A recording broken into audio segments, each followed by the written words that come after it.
인터넷에 이희대 교수라고 치면 이분에 대한 양력이 쭉 나오고 그분에 대한 소개가 나오는데, 이분은 강남 세브란스 병원의 의사입니다.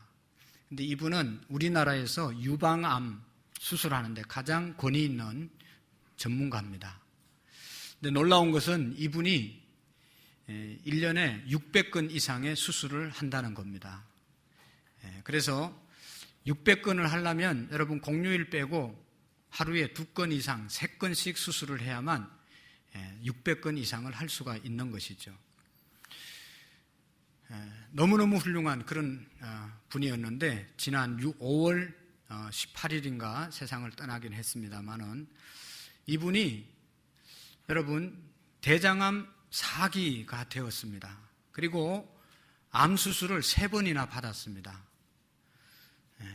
그런데 이게 암이 온몸에 퍼지고 뼈까지 암세포가 퍼져가지고 더 이상 손 쓸 수가 없었습니다. 그래서 담당 의사도 손을 놓고 포기를 했습니다. 근데 놀라운 것은 뭔가 하면, 이분이 여러분 그런 상태에 되면 어떻게 되겠습니까? 의사도 다 포기하고 3번씩이나 수술을 했는데 차도가 없고 이제는 암세포가 온몸에 퍼져서 이제는 아무것도 할 수 없는 그런 상황입니다. 보통 사람 같으면 이제는 다 단념하고 절망하고 이제는 손 놓을 것입니다. 근데 이분은 놀라운 것은 대장암 4기, 그 다음에 수술을 3번이나 받았지만 여전히 아무 일도 없었던 것처럼 사무실에 나와서 자기들의 환자를 똑같이 돌보았다는 것입니다. 보통 사람 같으면 이제 뭐 죽는 날만 기다리고 뭐 휴양 가고 뭐 이렇게 할 텐데 말이죠. 이분은 아무 일도 없었던 것처럼 그 다음 날도 똑같이 나와서 자기 일을 했습니다. 그래서 주변에 있는 기자가 그 소문을 듣고 찾아가서 인터뷰를 했습니다. 어떻게 이렇게 할 수 있습니까? 라고 물었을 때 이희대 교수는 이런 이야기를 했습니다. 이미 암이 걸렸습니다. 암이 걸린 걸 어떡합니까? 그래서 저는 암을 친구로 삼아서 도닥거리면서 달래면서 그렇게 살기로 동행하면서 살아갑니다. 그런 이야기를 했습니다. 여러분, 이 이희대 교수님을 보면서 예수 믿는 사람들의 특징, 예수 믿는 사람들은 어떤 사람들인가를 생각해 보았습니다. 예수 믿는 사람들은 담배를 안 피운다, 술을 안 먹는다. 술 안 먹고 담배 안 피우는 사람이 예수님 믿는 사람이다. 그런데 예수님 믿는 사람 중에도 술 먹고 담배 피우는 사람들이 있습니다. 주일이 되면 교회 오는 사람들이 예수님 믿는 사람이다. 또 식사할 때 기도하는 사람들이 예수님 믿는 사람이다. 여러 가지로 우리가 예수 믿는 사람들의 특징을 이야기할 수 있을 것입니다. 그런데 예수님을 믿는 사람과 믿지 않는 사람들은 평상시에는 별로 구분을 할 수가 없습니다. 믿는 자나 안 믿는 자나 구분이 잘 안 갑니다. 근데 중요한 것은 진정으로 예수님을 믿는 사람들은 어떤 환경 앞에서, 어떤 사건 앞에서, 어떤 일 앞에서 그 문제 앞에서 어떻게 그것을 대처하고 반응하느냐에 따라서 예수님을 진심으로 믿는 사람인지 아니면 겉으로 믿는 것인지를 우리가 분간할 수 있는 것입니다. 여러분, 우리가 살다 보면 갑자기 집안의 살림이 어려워지거나 자녀가 잘못되거나 속상할 일이 생겨지게 되고 원치 않는 건강이 무너지는 경우도 있고 직장과 사업이 어려움을 당할 때도 있습니다. 그런데 피할 수 없다면 이희대 교수처럼 이미 암이 온몸에 퍼져 있는데 어떻게 합니까? 못된 친구 하나 우리 집에 찾아왔다고 생각하고 그 친구와 함께 동행하며 살아가는 것이, 달래면서 살아가는 것이 지혜롭지 않겠습니까? 여러분, 이것이 바로 진정한 그리스도인의 모습인 것입니다. 피할 수 없으면 어떻게 하라고요? 절기라. 피할 수 없으면 어떻게 하라고요? 절기라라는 말이 있습니다. 여러분, 우리가 어차피 당하는 힘든 각자의 상황들을 내가 그것을 어떻게 할 수 없다면 그것을 받아들이는 것이 지혜로운 일인 것입니다. 오늘 성경에 보면 베드로가 당한 그런 일이 있습니다. 제자들이 배를 타고 가는데 밤 4경쯤 돼 아주 깊은 밤에 갑자기 풍랑이 일어나서 제자들이 타고 가는 배가 고난을 당합니다. 그때 예수님께서 배에 근처로 바다 위를 걸어서 제자들에게 왔습니다. 제자들은 예수님을 알아보지 못하고 유령인가 귀신인가 하고 다 놀라 자빠졌습니다. 그때 예수님께서 내니 두려워하지 말라. 그때 그 말을 듣고 베드로가 정말로 주님이시면 나도 예수님처럼 바다 위를 걷게 해 주십시오. 그렇게 부탁을 합니다. 그럴 때 예수님께서 오라고 말합니다. 그래서 베드로가 예수님 말씀에 의지해서 배에서 바다 위로 발걸음을 내딛잖아요. 그래서 저벅저벅 걸어가다가 주변에 일어나는 풍랑과 바람을 보고 다시 빠져 들어갈 때 예수님께서 손을 내밀어서 왜 의심하느냐, 믿음이 없는 자야, 그러면서 붙잡아서 다시 배 위로 올려줍니다. 그리고 믿음 없는 자가 되지 말고 믿는 자가 되라고 믿음에 대한 권면을 해주고 있습니다. 여러분, 오늘 본문을 통해서 우리에게 주시는 예수님의 교훈은 우리의 신앙이 도전적인 신앙이 되고 모험하는 신앙이 되라고 말씀하고 있는 것입니다.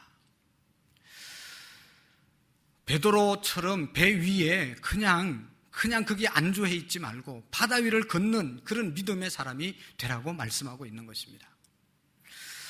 여러분, 오늘 기적을 베드로가 경험했습니다. 기적을 경험하는 사람이 성도가 되라고 하나님은 우리에게 말씀해 주고 있습니다. 오늘 우리의 신앙들이 각자의 상태가 다 다르겠지만 저는 개인적으로 20주년을 지나면서 많은 기도와 정말로 자신을 돌아보는 우리 교회의 앞날을 위해서 염려하고 기도하고 하나님께 묻는 그런 시간들을 많이 가졌습니다. 하나님께서 우리에게 요구하는 것이 뭘까? 앞으로 어떻게 구체적으로 나가야 될 것인가를 하나님께 물었습니다. 여러분, 우리의 신앙이 지금 이대로 가도 괜찮은가?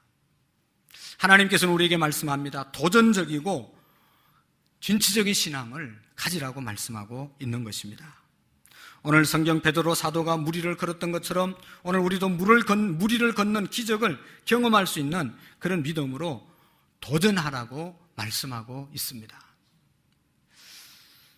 여러분, 각자가 다 열심히 신앙생활을 한다고 생각하고 있겠지만 교회 오기가 힘들지 않습니까? 교회 봉사하는 것이 힘들지 않습니까? 부담스럽지 않습니까? 신앙생활이 기쁘게 잘 되고 있습니까? 예배 시간이 막 기다려지고 감격적입니까? 그런 사람도 있겠지만 그렇지 못한 사람들이 태반입니다. 너무너무 안타까운 현실입니다, 지금. 여러분, 왜 그럴까?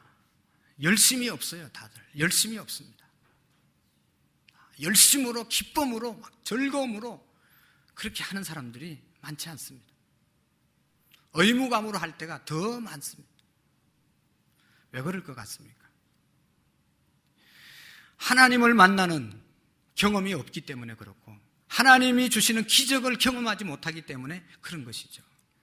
하나님이 오늘도 기적적으로 우리에게 역사하시고 함께 하심을 경험한다면 예배 시간에 우리가 하나님 앞에 헌신하는 것이 부담스럽고 예배드리는 것이 그렇게 자주 돌아오고 부담스럽게 느껴지겠습니까? 하나님이 살아계시고 하나님이 축복하시고 하나님이 역사하시고 하나님이 도와주시는데 기적을 일으키시는 그 기적을 내가 오늘도 맛보고 살아가는데 어떻게 하나님에 대해서 예배하는데 그렇게 소홀해질 수가 있겠습니까? 하나님을 위해서 헌신하는 것이 그렇게 인색하게 되겠습니까? 하나님을 만나지 못하고 기적을 경험하는 사람이 되지 못했기 때문에 이 말 저 말 듣고 그냥 나태하고 흐트러지고 억지로 교회 나오는 사람들이 너무너무 많아지는 것입니다. 저는 개인적으로 볼 때 너무너무 안타깝고 한심합니다. 여러분, 하나님께서는 오늘 베드로의 사건을 통해서 우리에게 보여주는 것은 무리를 걷는 기적의 사람이 되라는 것입니다. 무리를 걷는 기적을 경험하는 신앙생활을 하면 우리가 하나님이 기뻐하는 삶을 살아갈 수 있는 것이죠. 기적을 경험하라고 그래도 아멘도 안 하는 거예요. 여러분, 기적을 경험한 지가 오래됐다는 이야기예요.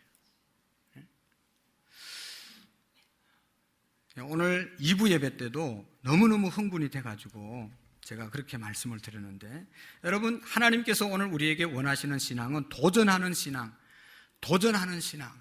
모험하는 신앙을 가지라고 말씀하고 있습니다. 도전을 하려면, 도전적인 삶을 살려면 우리가 모험을 해야 되고, 기적을 경험하려면 모험을 해야 되는 것입니다. 여러분, 기왕에 피할 수 없는 고통스러운 삶 가운데 우리가 살아가는 인생이라면, 오늘도 문제가 있습니다. 내일도 문제가 있습니다. 이 문제 때문에 힘듭니다. 그렇게 날마다 문제를 하나님 앞에 그렇게 할 게 아니라 그 문제를 직접 부딪히고 그것을 극복해 나가는 것이 지혜로운 사람이 아니겠습니까? 여러분, 스위스의 유명한 내과 의사이고 정신과 의사였던 폴 투린이라는 사람이 모험으로 사는 인생이라고 하는 아주 주옥 같은 책을 썼습니다. 모험으로 사는 인생, 그 내용은 이런 것입니다. 하나님께서는 모든 인간에게 모험적인 정신을 주셨다는 것입니다. 모험할 수 있는 기질을 우리에게 주셨다는 것입니다. 어떤 사람은 모험을 좋아해서 모험을 잘하고, 어떤 사람은 모험할 수 없는 소극적인 사람으로 만든 것이 아니라 모든 인간에게는 모험할 수 있는 그런 모험심을 허락해 주셨다는 것입니다. 그러면서 성경에 보면 모험했던, 또 하나님이 모험을 원하는 그런 장면들이 여러 곳에 나오는데 대표적인 것이 이겁니다. 이스라엘 백성들이 애굽에서 430년 동안 노예로 종살이 했습니다. 태어나면 노예입니다. 태어나면 노예입니다. 노예로 일생을 살아가는 이스라엘 백성들입니다. 여러분, 노예로 태어난 사람들이 결정할 수 있는 것은 두 가지밖에 없습니다. 하나는 노예 생활로 거기에 순응하면서 그냥 그렇게 비굴하게 사는 것이고, 또 하나는 그 노예 현실에 저항하면서 반항하는 것입니다. 그런데 하나님께서는 놀라운 것은 이 현실을 비굴하게 살아가지 않고 현실에 굴복하지도 말고, 그렇다고 현실에 반항하지도 말고 살아라고 말씀하고 있습니다. 하나님께서는 제3의 대안을 말씀하셨는데 그것이 뭔가 하면 이스라엘 백성들을 향해서 모험하면서 살아라는 것입니다. 그 모험이 뭔가 하면 홍해바다를 건너라는 것이죠. 모세를 지도자로 세우고 그 수백만의 인구를 홍해바다를 건너는 모험을 모세에게 주었습니다. 모세가 아무런 준비도 되어 있지 않고 이스라엘 백성들도 아무런 준비가 되어 있지 않았는데 하나님께서 그들에게 모험, 홍해바다를 건너는 모험 가운데로 인도했다는 것입니다. 모험과 도전, 이것이 하나님께서 오늘 우리에게 원하시는 삶인 것입니다. 사랑하는 성도 여러분, 우리 가운데 열등감에 빠져서 나는 이래도 안 되고 저래도 안 돼, 자신을 비관하면서 주어진 현실에 그냥 순응하면서 주저앉아 있는 사람들이 있습니까?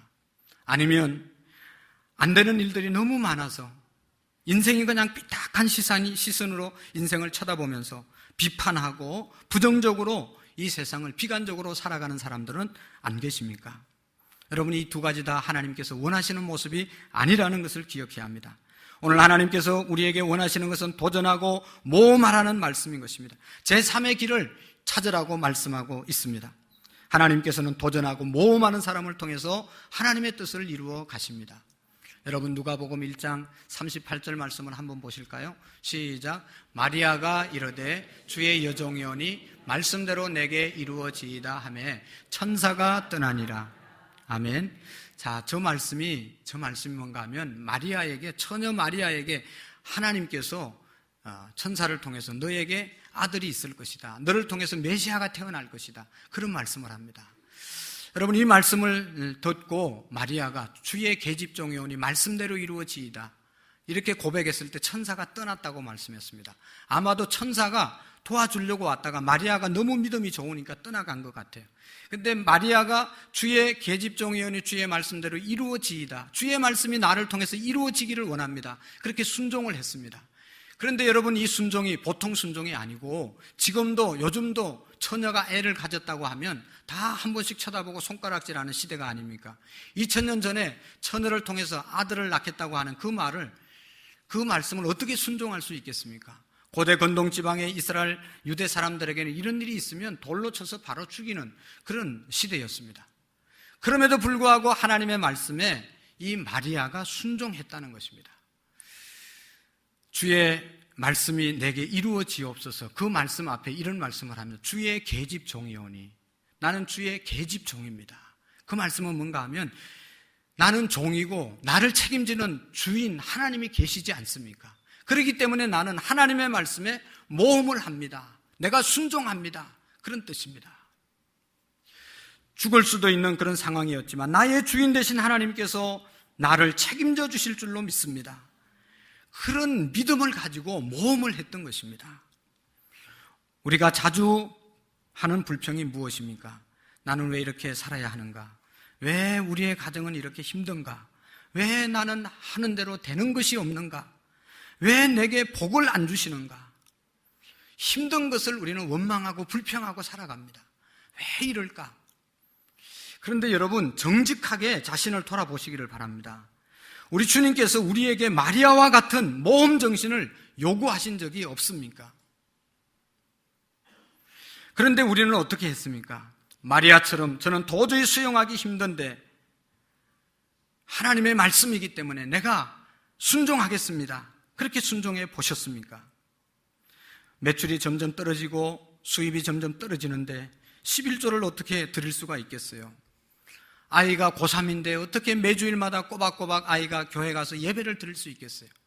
내 사정이 지금 이렇게 바쁘고 급박하게 돌아가는데 여유가 없는데 어떻게 하나님의 일을 할 수가 있겠습니까?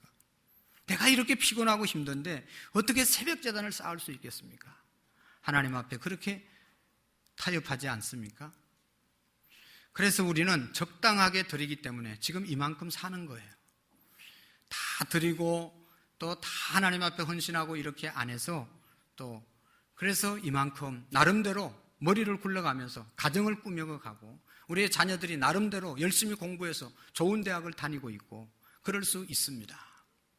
그렇지만 여러분, 이렇게 모험하지 않고 적당하게 신앙생활하면 기억해야 할 것은 마리아와 같은 위대한 인물이 되어질 수 없다는 것입니다.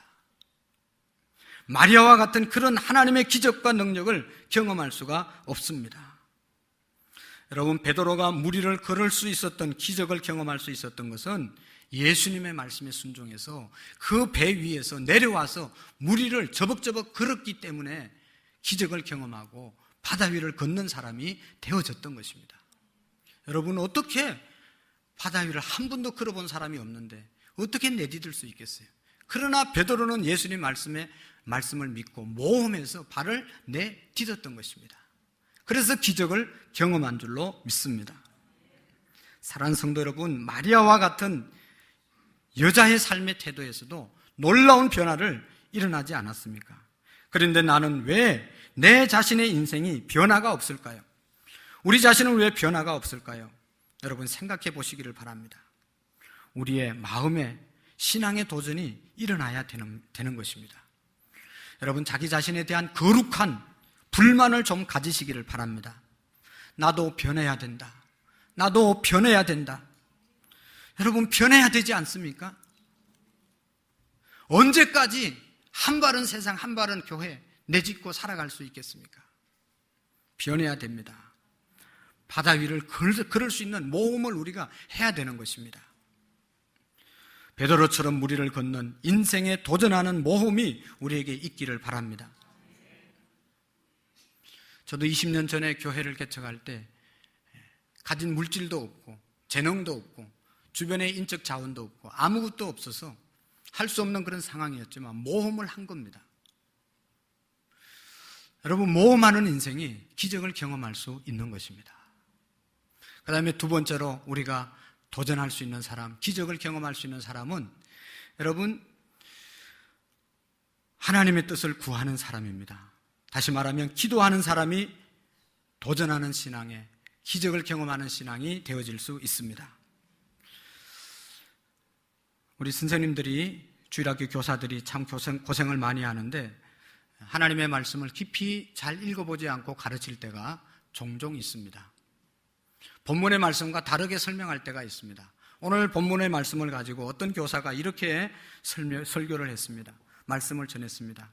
풍랑이 일어나는 밤에 배를 타고 가다가 제자들이 풍랑을 만났는데 그때 예수님이 곁에 오셨다. 그래서 성질 급한 베드로가 예수님 하면서 바다 위로 뛰어들었다가 그냥 빠져가지고 죽어가는데 예수님이 손을 내밀어서 건졌다.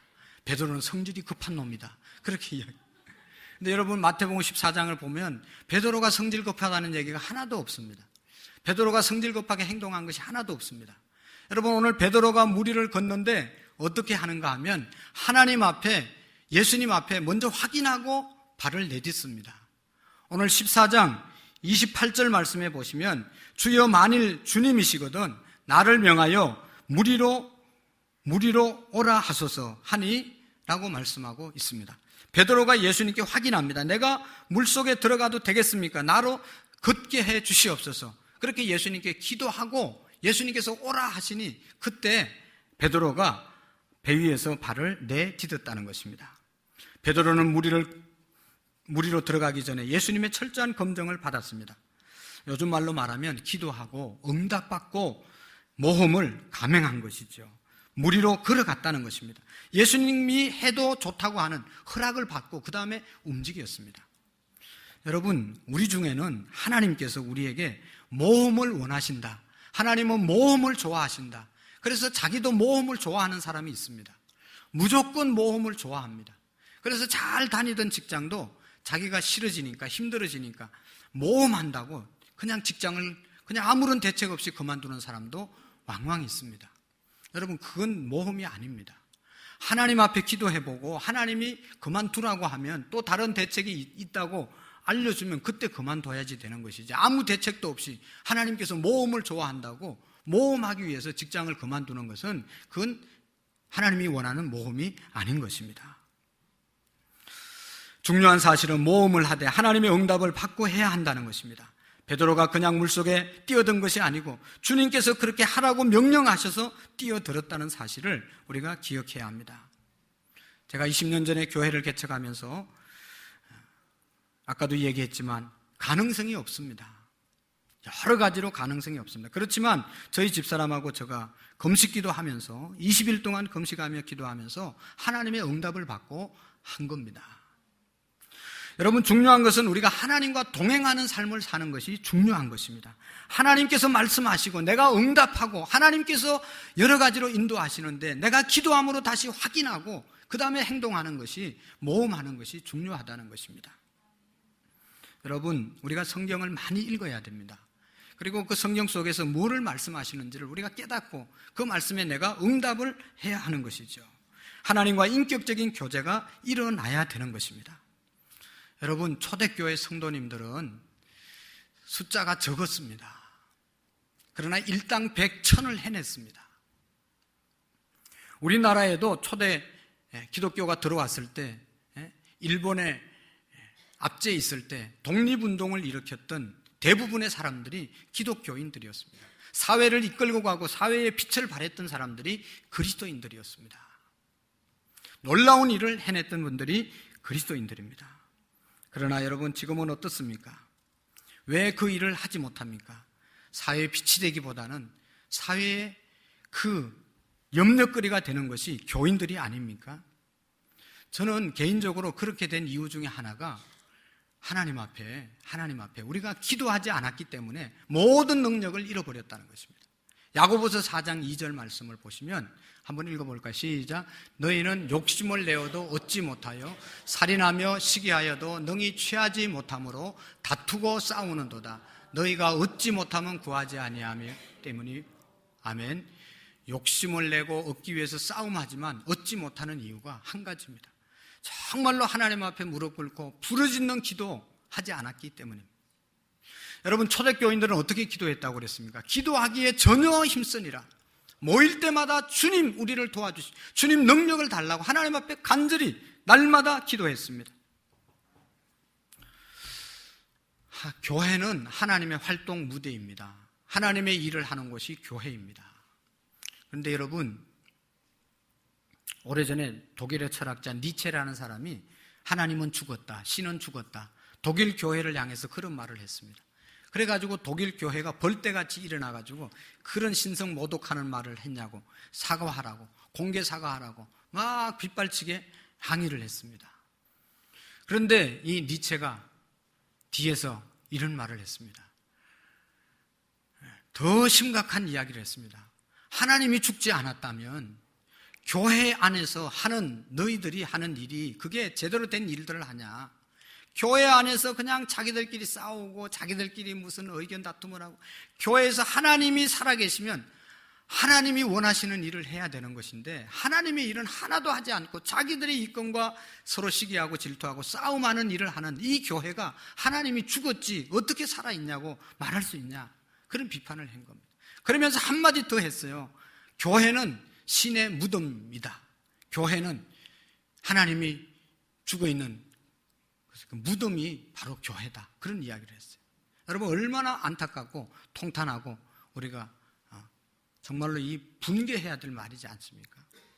여러분, 오늘 저와 여러분들이 우리 교회가 앞으로 한국 교회가 하나님, 죽어있는 하나님을 껴안고 무덤으로 교회가 존재할 것이 아니라 하나님의 살아계심을 보여주고 하나님의 활동 무대가 되는 것이 교회가 되어져야 되는 것입니다.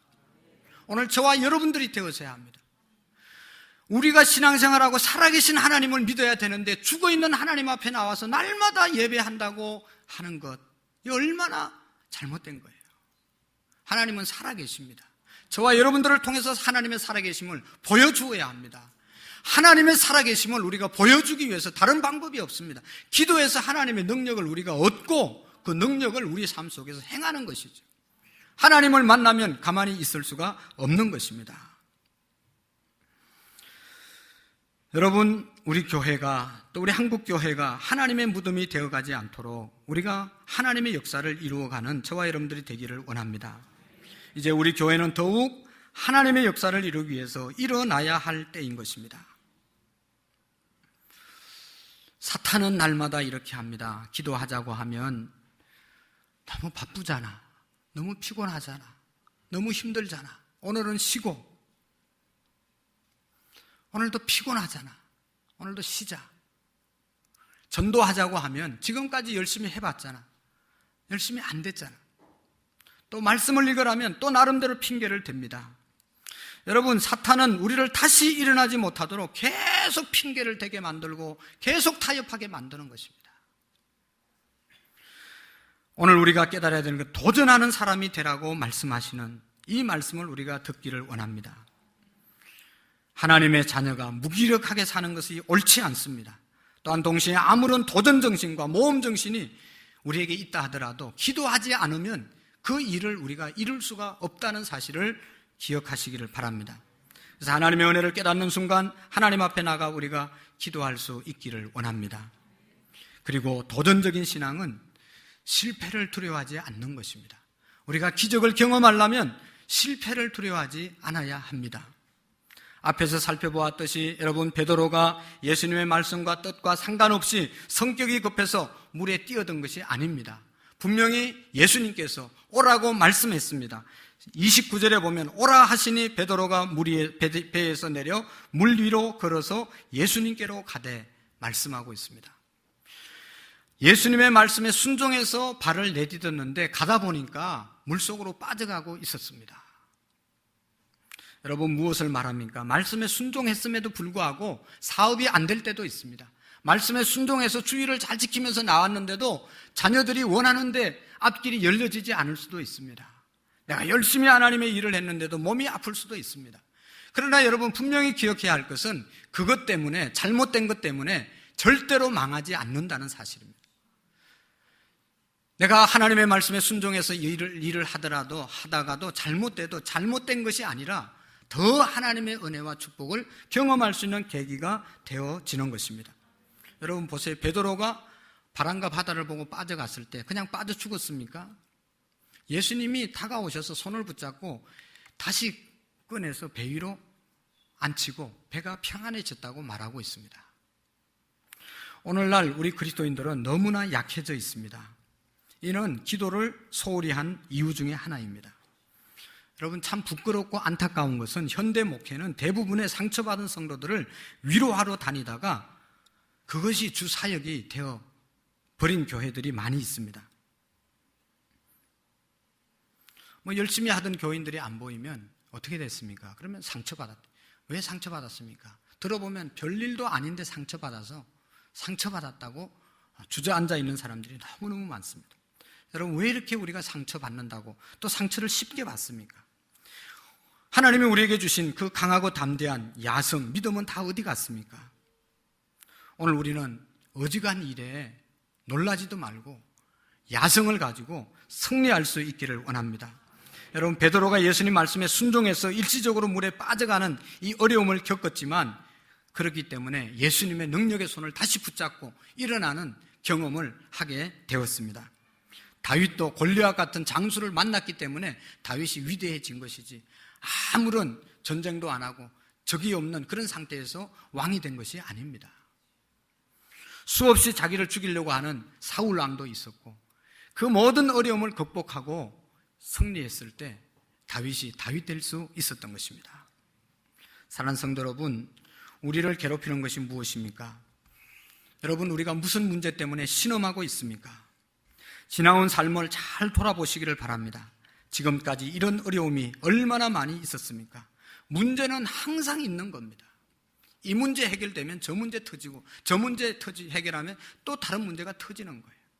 그럴 때마다 우리가 그 문제 속에 파묻혀 있을 것이 아니라 그 문제와 함께 살면서 기도함으로 극복해 나가는 것이죠. 여러분, 목회를 해보면 한 분이 또 얼마나 열심히 해서 너무너무 기뻐요. 이제 저분 때문에 우리 교회가 소망이 있겠구나 막 좋아하면, 또 저쪽에서 또 한편에 또 엄청 속썩여가지고 교회를 나오니 안 나오니 뭐 오만 얘기를 다 하면서 다니는 사람이 생기고 말이죠. 마음을 놓을 수가 없어요. 야, 이제 20주년이 됐으니까 든든하게 장로님들도 모든 성도들이 이제 열심히 신앙생활을 하겠구나, 그런 생각을 가질 수도 있는데, 여러분 모르지만 또 어느 구석에서 누가 시험 들어가지고 중리산이 하면서 하는 사람이 여러분 한둘인 줄 아세요? 문제가 끊임없다니까요. 어떻게 해나갈 것인가? 여러분, 하나님 앞에 기도할 때 하나님이 주시는 능력으로 우리가 감당하게 될 줄로 믿습니다. 문제가 아니라 믿음이 부족한 것이 문제고, 능력이 부족한 것이 문제가 아니겠습니까? 기도해서 이런 능력을 받는 저와 여러분들이 되기를 원합니다. 이제 20주년 얘기는 오늘로 그만하려고 하는데, 정말로 20주년을 맞이하면서 저는 엄청난 고민과 부담을 안고 기도했습니다. 지금까지는 잘 왔는데, 하나님의 은혜로 잘 왔는데 앞으로가 더 문제다. 하나님이 이렇게 좋은 예배당 주고 이렇게 많은 성도들을 허락해 주셨는데, 하나님의 일을, 우리가 하나님이 기뻐하는 일을 하는 그런 교회가 되어져야 되지 않겠냐? 하나님의 뜻을 이루는 교회가 되어야 되지 않겠냐? 그러면 어떻게 해야 되겠냐? 이 부담감이 저에게 엄청나게 많이 다가오고 기도하게 만들었습니다. 여러분, 무슨 방법이 있겠습니까? 기도하다 하나님 지혜를 달라고 계속 기도했습니다. 지난주 예배를 마치고 우리가 저기 문상을 갔다 왔죠. 하나님께서 저에게 여러 가지로 말씀하시고 위로하시고 응답을 주셨습니다. 그것이 111 운동입니다. 하루에 1시간 기도하고 하루에 한 장 말씀을 읽고, 우리 모든 성도들이 한 사람이 한 분씩을 전도하고 우리 교회에 정착시키고 양육시키는 일을 하면 우리 모든 성도들의 신앙이 건강해지고 우리 교회가 건강해져서 더 큰 선교를 위해서 쓰임받는 교회가 될 것이다. 할렐루야. 그래서 여러분, 이제는 여러분 다 힘듭니다. 그 힘듦을 사람 앞에 이야기하지 말고 하나님께 하루에 1시간 기도해 보십시오. 문제가 해결됩니다. 하나님 앞에 기도하면 능력이 생깁니다. 마음의 기쁨이 생깁니다. 원망하고 불평하고 짜증났던 일이 감사와 기쁨으로 변화되는 역사가 기도할 때 일어나는 것입니다. 제가 어제 저녁에도 기도실에서 기도하는데 얼마나 마음이 기쁜지 몰라요. 너무너무 기쁨이 밀려오는 거예요. 하나님 앞에 무릎을 꿇으면 하나님의 위로하심이 있습니다. 근데 기도하지 않고 내 생각대로 하려고 하면 얼마나 복잡해지는지 몰라요. 여러분, 얼마나 인생이 복잡합니까? 왜 인생을 복잡하게 사세요? 하나님께서 기도하면 그 복잡한 것을 편안함으로 바꾸어 주실 줄로 믿습니다. 그리고 하루에 1장씩 어느 곳에 있든지 아무리 바쁘더라도 우리가 식사를 하는 것처럼 하나님의 말씀은 영의 양식입니다. 말씀을 먹어야 능력이 생깁니다. 하나님 말씀을 하루에 1장씩이라도 꼭 읽으시는 은혜가 있기를 바랍니다. 그리고 예수님의 명령, 정말로 우리의 영혼이 사는 것, 우리의 한국교회가 살고 우리 교회가 살고 모두가 사는 길이 힘들어도 한 영혼을 우리가 전도하려고 기도하고 만나고 섬길 때 우리의 신앙이 건강해질 줄로 믿습니다. 여러분, 지난주에 다 보셨지만 3부 예배 때 이 자리에 가득 차게 예배를 드리니까 여러분 얼마나 다 은혜롭고 기쁩니까? 한 40-50명, 한 50여 분이 한 분씩 데려오신 것입니다. 50명, 60명이 말씀에 순종해서 그렇게 순종하니까 하나님이 얼마나 기뻐하겠어요. 예배가 얼마나 은혜스럽습니까? 여러분, 오늘 저와 여러분들이 이 111 운동으로 우리 교회 하나님 기쁘시게 해드리는 은혜가 있기를 축원합니다. 찬송가 384장 드리며